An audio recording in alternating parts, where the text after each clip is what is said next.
Assalamualaikum warahmatullahi wabarakatuh. Kami dari kelompok 3 akan menampilkan video dengan tema yang pertama, menjaga kesehatan selama Ramadan. Yang kedua, adab dalam menuntut ilmu. Selamat menyaksikan. Baik, di sini saya akan membahas tentang tips menjaga kesehatan selama bulan Ramadan. Ada memenuhi cairan tubuh dengan mengkonsumsi 8 gelas air mineral per hari. Selanjutnya, mengkonsumsi makanan gizi seimbang. Selanjutnya, ingat sahur agar gizi yang dibutuhkan oleh tubuh tercukupi.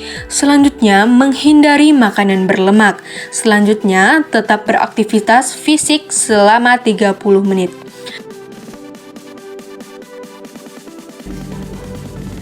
Assalamualaikum warahmatullahi wabarakatuh.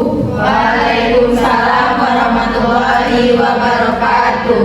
Selamat pagi semuanya. Pagi, Bu. Apa kabar? Baik. Baik, sebelum kita memulai pelajaran siang ini, pertama-tama marilah kita berdoa dahulu. Silakan.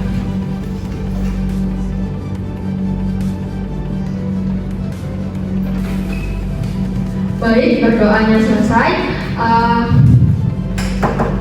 Materi pertama kita hari ini tentang adab dalam menuntut ilmu. Apa?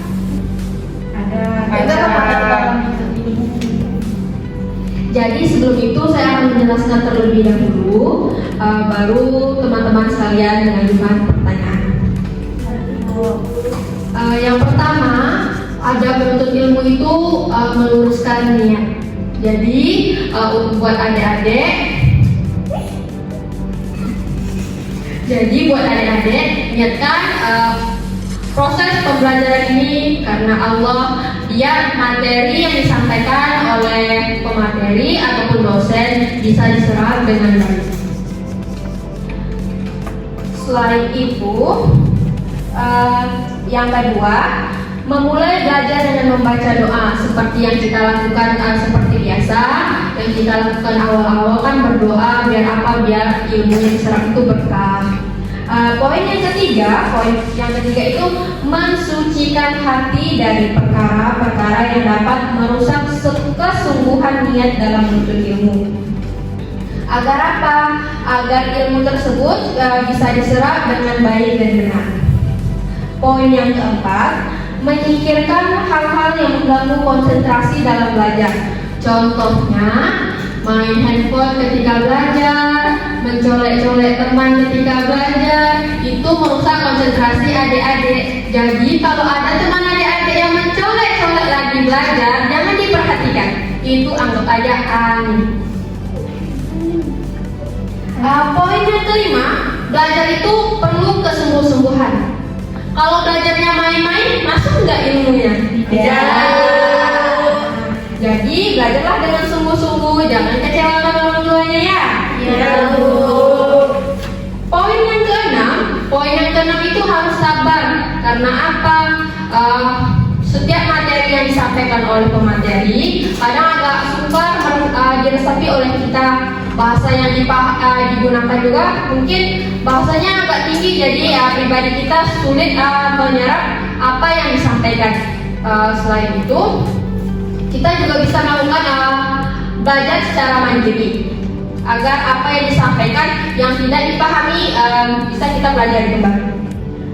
Poin yang ketujuh itu bersikap rendah hati terhadap guru yang mengajar. Nah, buat adik-adik, kalau misalkan dosen lagi mengajar, jangan pernah merasa lebih daripada dosen. Jangan merasa, walaupun dosen menjelaskan nih salah apa yang dijelaskan dosen, jangan merasa adik-adik cemeeh sama dosen itu. Kenapa? Karena di saat hati adik cemeeh kepada guru, pada dosen, di situ ilmu yang dosen sampaikan bakal susah diserap.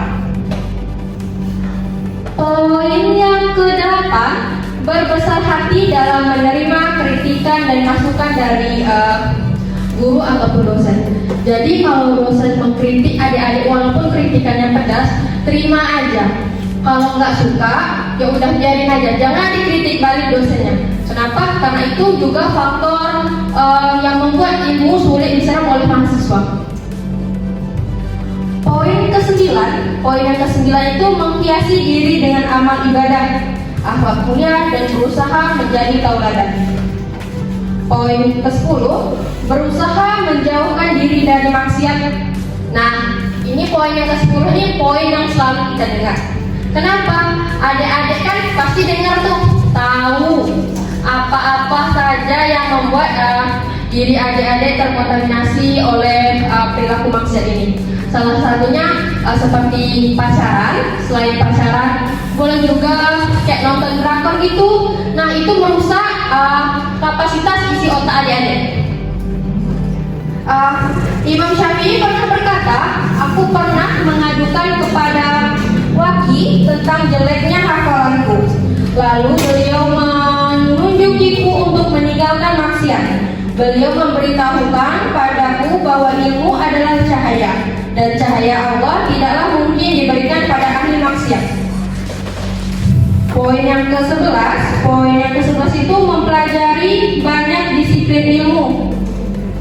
Walaupun kita akan kebidanan, kemungkinan kedepannya pun kita nggak pasti juga bakal jadi menetap kerjanya sebagai apa yang kita tempuh selama ini. Kayak kita kuliah di kebidanan, kemungkinan di kemudian hari bisa juga adik-adik itu punya plan yang lain. Jadi nggak cukup bagi adik-adik untuk mempelajari satu ilmu aja, pelajari lebih banyak. Selanjutnya, disiplin terhadap waktu. Waktu adalah kehidupan, dan waktu adalah nafas-nafas yang tidak akan kembali. Sebagai seorang penuntut ilmu, mestilah menjadi orang yang paling menjaga waktunya, agar tidak ada waktu yang terbuang dengan hal-hal yang tidak bermanfaat. Jadi buat adik-adik, tinggalkan hal-hal yang tidak bermanfaat itu mulai sekarang, sungguh-sungguh belajarnya gitu. Jangan membuang waktu dengan nongkrong terus, apa gitu aja. Nah, itu sih aja ya. Poin yang selanjutnya yaitu senantiasa mencari kerinduan guru dan tidak menghilang dan bersembunyi darinya. Jika adik-adik berhalangan untuk hadir, segera informasikan kepada guru tersebut atau dosen tersebut kenapa alasan adik-adik berhalangan hadir. Jangan kayak menghilang itu aja, itu gak sopan ya. Poin selanjutnya, memandang guru dengan pandangan kemuliaan dan harus memposisikan gurunya sebagai orang yang layak dan ahli, meskipun usianya lebih muda daripada kalian. Jangan pandang sepele, oke? Poin selanjutnya, memasuki ruang guru dengan izin dan memasuki ruang majelis ilmu dengan mengucapkan salam. Kalau misal adik-adik pergi ke majelis guru atau ke ruang dosen, utamakan dahulukan salam ya, jangan main nyolong aja masuk, itu gak sopan. Poin selanjutnya, menjaga kebersihan dan memakai wewangian.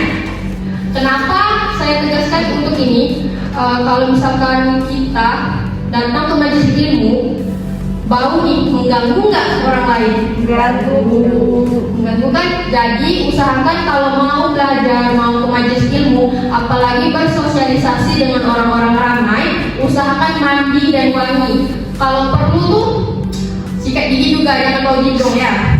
Ya Bu.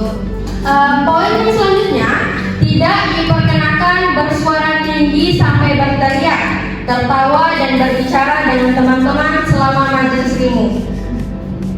Karena itu bakal selain itu merupakan bentuk ketidakhormatan dari mahasiswa terhadap dosen juga ya kan. Poin selanjutnya, tidak malu bertanya dan jika hendak bertanya, hanya bertanyalah dengan baik dan sopan. Tidak menanyakan hal-hal yang di luar pemateri sampaikan atau di luar dosen sampaikan. Poin 19, menjaga untuk belajar kapan dan dimanapun. Nah, Yahya bin Katsir pernah berkata, ilmu pengetahuan itu tidak akan dapat tanpa adanya pengorbanan waktu terbaik untuk belajar. Adalah di sepertiga malam dan di waktu pagi. Nah, kalau misalkan di sepertiga malam ada yang kebangun atau misal kayak udah habis kegiatan kayak buat tugas gitu kan, usahakan belajar. Kalau misalnya udah sampai kali nggak apa-apa, belajarnya bisa diganti pagi. Karena apa? Karena di saat kita bangun sesudah tidur, otak kita kan masih fresh, jadi apapun yang kita pelajari pasti akan diserap. Nah, poin yang selanjutnya, yang terakhir, mengikat ilmu dengan tulisan dan bersegera menulisnya serta rajin mengulang ilmu yang telah disampaikan. Poin yang ke-20 ini poin yang penting juga. Kenapa? Kalau ilmu yang telah disampaikan oleh pemateri atau dosen tidak dicatat, itu bakal jadi kayak angin lalu aja. Hari ini ingat, besoknya udah gak ingat lagi. Kalau untuk materi yang udah diserap itu sering-sering aja diulangi. Nah, itu tadi adab-adab dalam menuntut ilmu. Sekian dari saya. Untuk adik-adik, ada pertanyaan?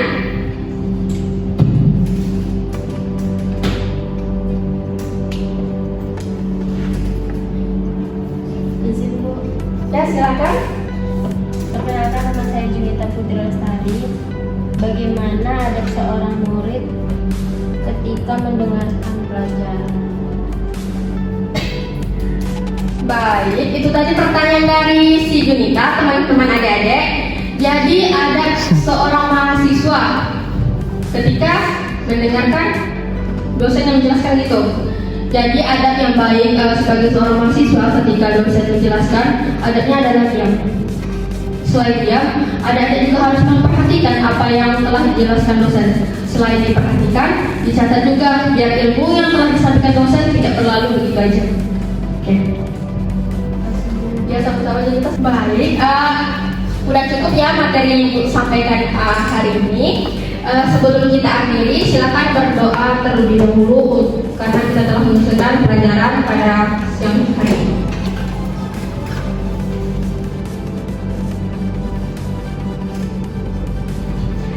Berdoa selesai. Terima kasih saya ucapkan kepada adik-adik yang telah menghadiri pembelajaran kita pada siang hari ini. Saya akhiri. Assalamualaikum warahmatullahi wabarakatuh.